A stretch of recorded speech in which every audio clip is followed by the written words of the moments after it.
ఓం నమ శివాయ. నిన్న మనం అమ్మవారు ఎర్రగా అయ్యవారు తెల్లగా అర్ధనారీశ్వర స్వరూపంలో ఎందుకు వచ్చారు అన్న విషయాన్ని తెలుసుకుందామని అనుకున్నాం ఈరోజు. వీళ్ళు ఇలా ఎందుకు వచ్చారు అంటే సృష్టిని చేయడానికి వచ్చారు. సృష్టి జరగాలంటే స్త్రీ పురుష శరీరాలు రెండూ ఉండాలి. ఈ రెండు శరీరాలు ఉంటే సృష్టి ప్రారంభమవుతుంది. ఆయన లోపల సంకల్పం చేశారు. దీనినే శాస్త్రం నారాయణ నారాయణి అని బహుమర్యాదగా మాట్లాడింది. నారాయణి అంటే పార్వతీదేవి, నారాయణ అంటే శ్రీ మహావిష్ణువు. ఇప్పుడు అమ్మవారు మళ్ళీ పూన్స్వరూపాన్ని పొందింది. శ్రీ మహావిష్ణువుగా వచ్చి ఎదుట నిలబడింది. ఆయన పక్కన సృష్టి చేయడానికి వచ్చిన అనువైన ఒక స్త్రీ స్వరూపం వచ్చి స్త్రీగా నిలిచి వచ్చి చేరింది. ఇప్పుడు వాళ్ళిద్దరూ చూసి అన్నారు, నీ సంకల్పం మాకు తెలిసింది, సృష్టి జరగాలన్నది నీ కోరిక. కానీ సృష్టి జరగడానికి మేమేం చేయాలి? ఇంత సృష్టి ఎలా జరుగుతుంది అని అడిగారు. అప్పుడు ఆయన తప్పించండి అని చెప్పాడు. నిర్గుణము నుండి సగుణమైన తర్వాత ఆయన నోటి వెంట పలికిన మొట్టమొదటి మాట తప్పింపుడు, మీరు తపస్సు చెయ్యండి అనేది. అప్పుడు వాళ్ళు ఎక్కడ తపస్సు చేయవలనో చెప్పమని అడిగారు. వాళ్ళు అన్నారు, ప్రపంచం అంతా నీటితో నిండిపోయి ఉంది, ఎక్కడ తపస్సు చేయాలి అని అడిగారు. వెంటనే ఈశ్వరుడు పరిశీలించి ఒక పట్టణాన్ని సృష్టి చేశాడు. అదే వారణాసి. అంటే అసలు ఈ బ్రహ్మాండమునందు సృష్టించబడిన మొట్టమొదటి పట్టణం వారణాసి. భవ అంటే బతికించేవాడు. బ్రతికించడం అంటే ఏదో చంపేస్తే బతికించడం కాదు. చావడం, పుట్టడం, ఇంకొకటి తెలియక చచ్చిపడుతున్న మనకి ఒక గురువు దొరికి మళ్ళీ ఇంకొకసారి పుట్టవలసిన అవసరం లేకుండా చేసేవాడు భవుడు. ఇప్పుడు మనం నిత్యుడం అయిపోయామనుకోండి, ఇలా బతికేటట్టు చేయడానికి కాశీ ఇప్పుడు మోక్షపురి అయ్యింది. కాశీ భోగపురి కాదు. మోక్షమును పొందాలంటే మనం చేసిన పాపరాశి ధ్వంసం అయిపోవాలి. అసలు పాపాలనేవి మానసికంగా, కాయికముగా, వాచికంగా జరుగుతూ ఉంటాయి. మానసికంగా అంటే మనసులో కొన్ని తలుచుకుంటూ ఉంటాం, తలుచుకోకూడనివి. అదొక రకం పాపం. కాయికంగా అంటే శారీరకంగా, శరీరంతో చేయాల్సిన కొన్ని పాపాలు చేస్తూ ఉంటాం. వాచికంగా మాటలతో కొంతమందిని హింస పెడుతూ ఉంటాం చూసారా, అది వాచికంగా మనం చేసే పాపాలు.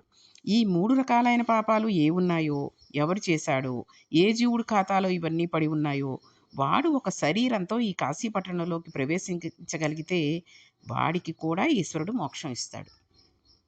అది వారణాసి యొక్క గొప్పతనం.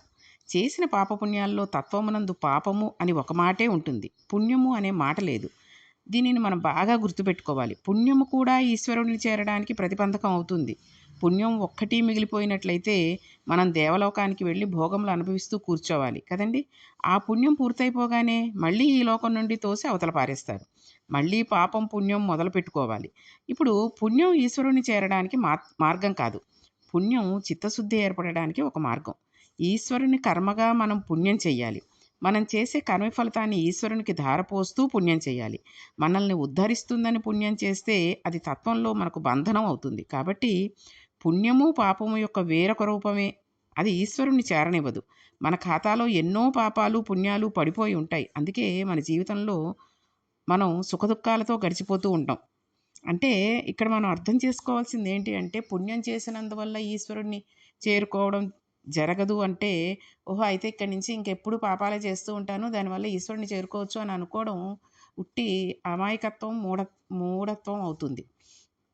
ఎందుకంటే మనం చేసే పుణ్యం ఈశ్వరునికి, ఆయనకి చేసేటటువంటి కర్మ అంటే పనితీరుగా ఉంటూ ఆయనకి ధారపోస్తూ ఉండే పుణ్యం చెయ్యాలి. అంటే భగవంతుడికి పూజిస్తూ, భగవంతుడి సేవ చేస్తూ, భగవంతుడిని స్మరిస్తూ చేసుకునే పుణ్యం ఏదైతే ఉంటుందో అది మన ఖాతాలో వేస్తాడు.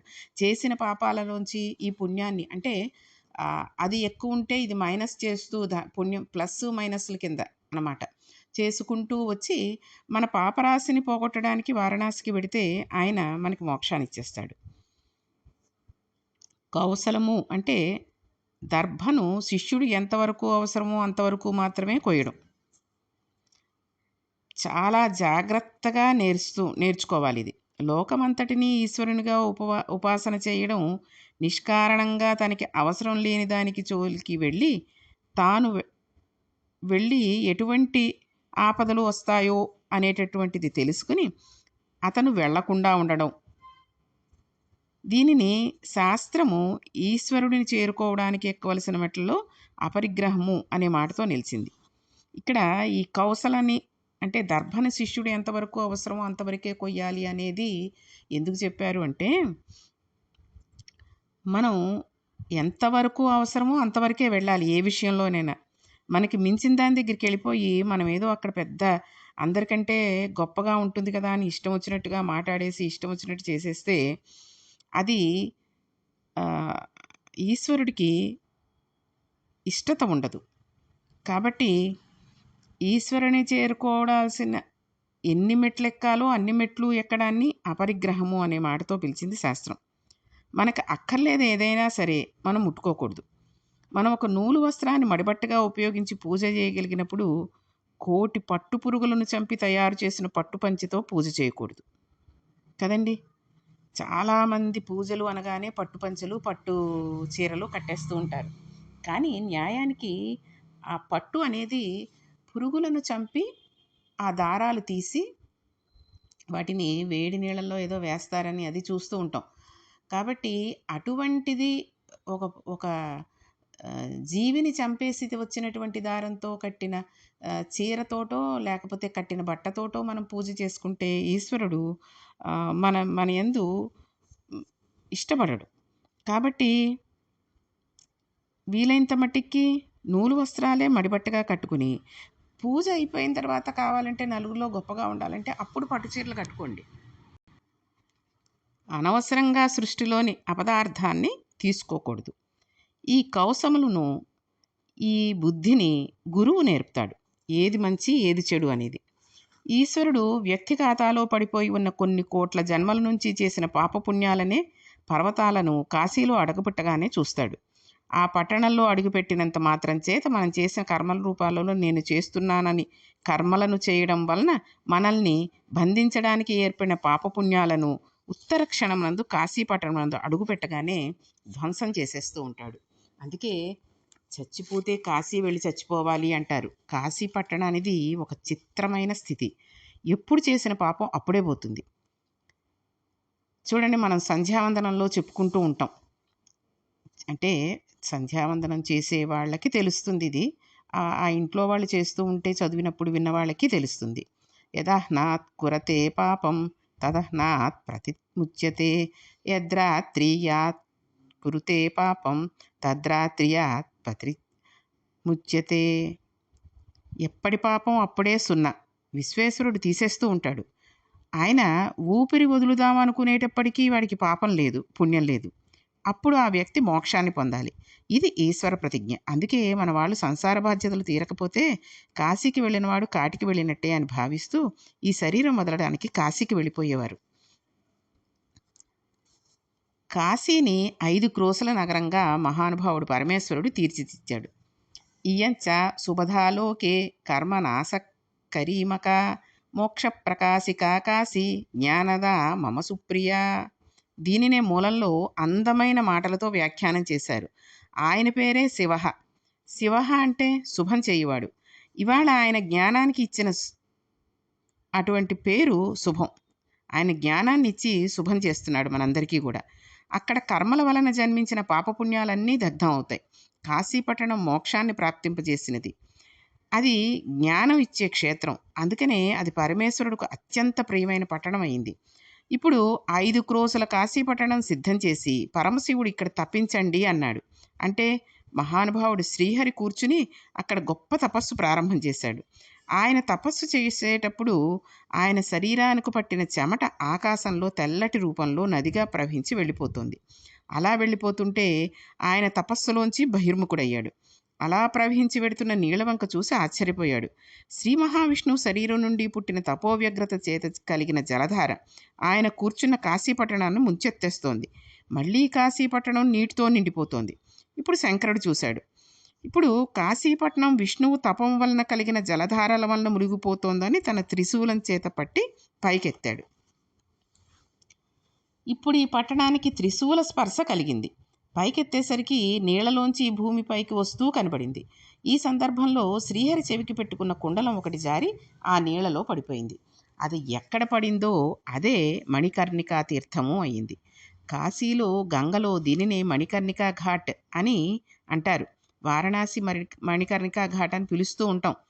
అక్కడికి వెళ్ళి స్నానం చేస్తే పరమపుణ్యాన్ని సంపాదించుకున్నట్టే.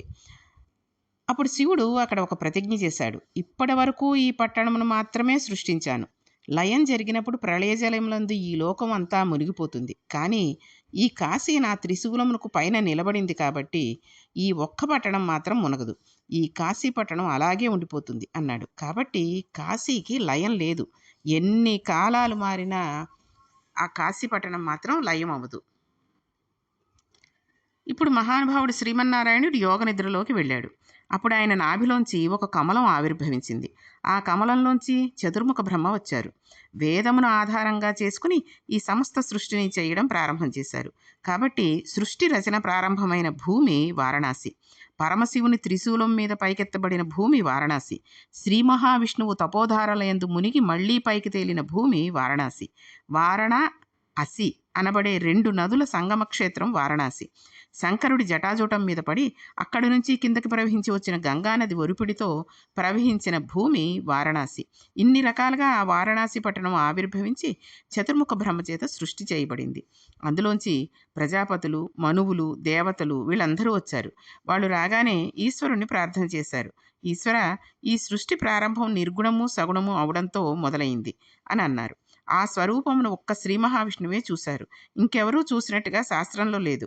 కైలాస శంకరుడు కావడి శంకరుడిగా వచ్చాడు కనుక ఆ అర్ధనారీశ్వర స్వరూపం ఎలా ఉంటుందో అటువంటి రూపమును శంకరాచార్యుల వారు దర్శనం చేశారు.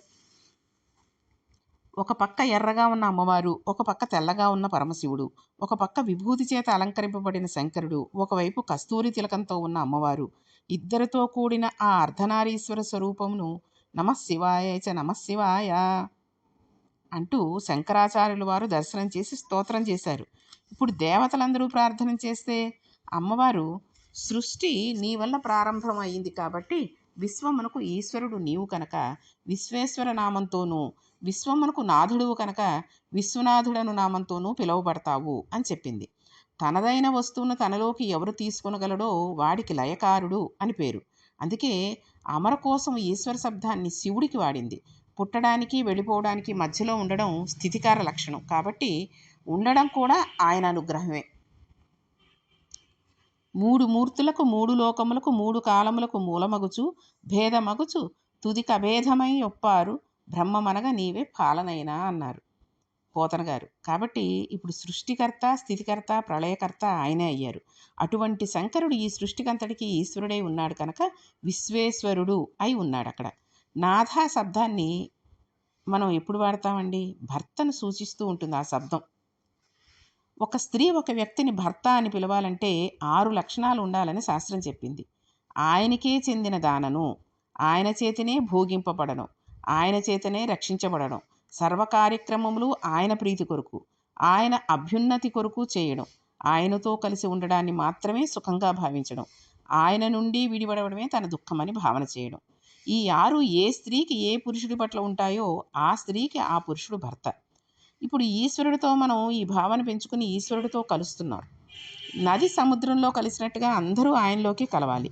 కలవకుండా ఎవరైనా మిగిలిపోతే చిట్ట చివర తనే మనసు పొందేస్తానని మైనం ముద్ద నల్లపూసల మధ్యలో దొర్లి తనకంటించుకున్నట్లుగా మహాప్రళయంలో తానే అందరినీ తనలోకి తీసేసుకుంటూ ఉంటాడు శివుడు.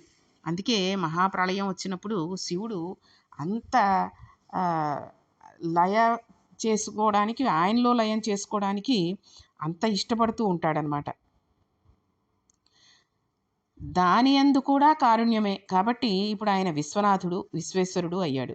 ఈ రెండూ కూడా ఒక పరమాత్మ స్వరూపమే.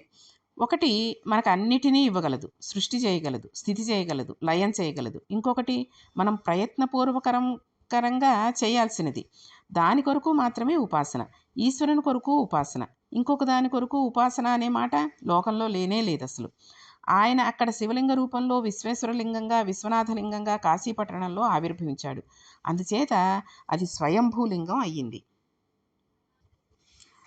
కాబట్టి వారణాసి ఎంత గొప్పదో చూడండి. ఎన్ని రకాలుగా చూసినా వారణాసి అంతటి గొప్ప క్షేత్రం ఇంకొకటి లేదు.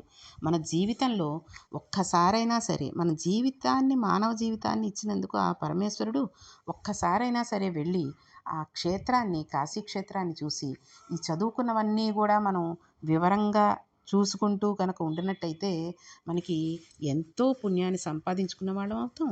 ఎంతో అందంగా చక్కగా అక్కడికి వెళ్ళి అన్నీ ఏదో వెళ్ళాము, కాశీకి వెళ్ళొచ్చేసామండి, అయిపోయింది, నిన్న వెళ్ళాం, ఇవాళ మళ్ళీ తిరుగు ప్రయాణంలో ఉన్నామని అంటే కాదు. చక్కగా 9 రాత్రులు ఉండాలక్కడ. ఉండి అక్కడ చూడవలసినవన్నీ చూసేసి ఎంతో అందంగా, ఎంతో హాయిగా, ప్రశాంతంగా మనకి ఇక మోక్షం, ఆయన పాపాలన్నిటిని పోగొట్టేశాడు కదండీ! ఇక ముందు నుంచి అంతా పుణ్యం సంపాదిద్దాం. పుణ్యం సంపాదిస్తే పరమేశ్వరుడు తనలో మోక్షం ఇవ్వడేమో అని పెట్టుకోకండి. ఆయనకి సంబంధించిన ఆయనకి ధారబోస్తూ ఉండేటటువంటి పుణ్యాన్ని ఎంత సంపాదించినా ఆయన సంతోషిస్తాడు. కాబట్టి వారణాసిలో అయ్యవారి ఆహ్, ఏ రకంగా ఆవిర్భవించారు అనేది తెలుసుకున్నాం కదా! ఇక రేపు అమ్మవారు అన్నపూర్ణాదేవి గురించి తెలుసుకుందాం. కాబట్టి ఈరోజు వారణాసిలో గురించి తెలుసుకున్న విషయాలన్నిటినీ కూడా మళ్ళీ మనం మననం చేసుకుంటూ, అక్కడికి వెళ్ళొచ్చిన వాళ్ళు చక్కగా ఆ వారణాసిలో ఉన్నటువంటి విశ్వేశ్వరుని యొక్క పూజ చేసుకుంటూ, ఆయననే స్మరిస్తూ చక్కగా పుణ్యాన్ని సంపాదిద్దాం. ఓం నమః పార్వతీపతయే హర హర మహాదేవ శంభో శంకర.